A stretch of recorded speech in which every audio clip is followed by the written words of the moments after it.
Hello, good morning friends. स्वागत है आप सभी का हमारे YouTube channel Divya steno classes में। अगर आप हमारे चैनल पर नए हैं तो हमारे चैनल को सब्सक्राइब कर लीजिए और बेल आइकन को दबा लीजिए। आज का डिक्टेशन 100 वर्ड पर मिनट पर रामधारी सिंह दिनकर के उच्च गति अभ्यास खंड 2 का प्रतिलेखन संख्या 48 है। चलिए स्टार्ट करते हैं अपना डिक्टेशन। स्टार्ट। महोदय, विधिवेत्ताओं ने इस अधिनियम की कमियों को बताया और कुछ मायने में ब्रिटिश कानून से भिन्न होने के कारण यह उतना शक्तिशाली नहीं रहा। भारत में प्रदूषण निवारण के लिए अनेक प्राधिकरण और अधिकारी, अनेक प्रकार के नियंत्रण और अलग अलग कानून एक समस्या है जिससे कानून कमजोर पड़ जाता है, उसका प्रभाव कम हो जाता है। इसके अलावा जो लोग प्रदूषण के शिकार होते हैं वे प्रदूषण नियंत्रण मंडल की स्वीकृति के बिना सीधे न्यायालय में नहीं जा सकते। इससे जनता कानून से विमुख हो जाती है। अधिनियम की खामियों के कारण हाल ही में केरल उच्च न्यायालय द्वारा प्रदूषण नियंत्रण मंडल का मुकदमा खारिज कर दिया गया। जल अधिनियम 1974 में वायु प्रदूषण निवारण एवं नियंत्रण अधिनियम 1981 तैयार किया गया। खेद है कि अधिनियम का प्रारूप तैयार करने वालों और विधायकों ने इसके लिए समाजवादी राष्ट्रों के व्यापक पर्यावरणीय कानूनों की सहायता नहीं ली। यह बड़े हर्ष का विषय है कि वर्तमान कानूनों की कमियों को देखते हुए संसद द्वारा पर्यावरण अधिनियम 1986 का 29वां अधिनियम पारित किया गया।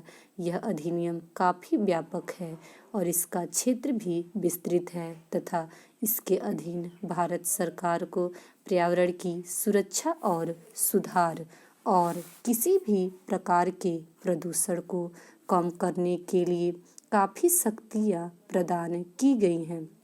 इसमें जलवायु आदि के मानक निर्दिष्ट करने और उद्योगों की स्थापना तथा खतरनाक पदार्थों के रखरखाव के संबंध में प्रतिबंध लगाने में सावधानी बरती गई है।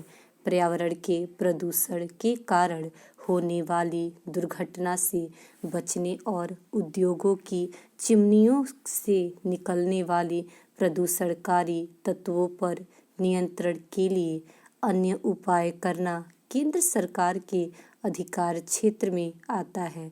इसके अधीन पर्यावरणीय प्रयोगशालाएं स्थापित की जा सकती हैं और विश्लेषक नियुक्त किए जा सकते हैं। दोषी निगमित क्षेत्र और सरकार के विभागों को भी दंड दिया जा सकता है। समय निष्प्रभाव साबित हो सकता है। इन नए कानूनों में भयंकर दोष रह गए हैं। आश्चर्य है कि ध्वनि प्रदूषण जैसे विषय को छोड़ दिया गया। यद्यपि केंद्रीय प्रदूषण नियंत्रण बोर्ड द्वारा हाल ही में इस संबंध में संशोधन किया गया है जिसे अभी लागू किया जाना है। जनता की भागीदारी को प्रोत्साहित नहीं किया और अफसरशाही पर अत्यधिक भरोसा किया जाता है। कारोबार की स्वतंत्रता पर समुचित प्रतिबंध लगाए गए हैं और पर्यावरण सुरक्षा के कारण खतरनाक उद्योगों को नियंत्रित या मनाही की जा सकती है। संविधान के अनुच्छेद 21 में दिए गए जीवन के अधिकार के अधीन प्रदूषक उद्योगों पर लगाए गए सारे प्रतिबंध वैध हैं। बहुमूल्य प्राकृतिक संपदा को नष्ट होने या क्षति से बचाने के लिए अनुच्छेद 39 के अधीन राज्य द्वारा औद्योगिक और कृषि कार्यों पर प्रतिबंध लगाया जा सकता है। अनुच्छेद 39 के ख के अधीन भौतिक संसाधनों पर नियंत्रण ताकि उनका सामान्य हित में सर्वोत्तम उपाय और उपयोग किया जा सके।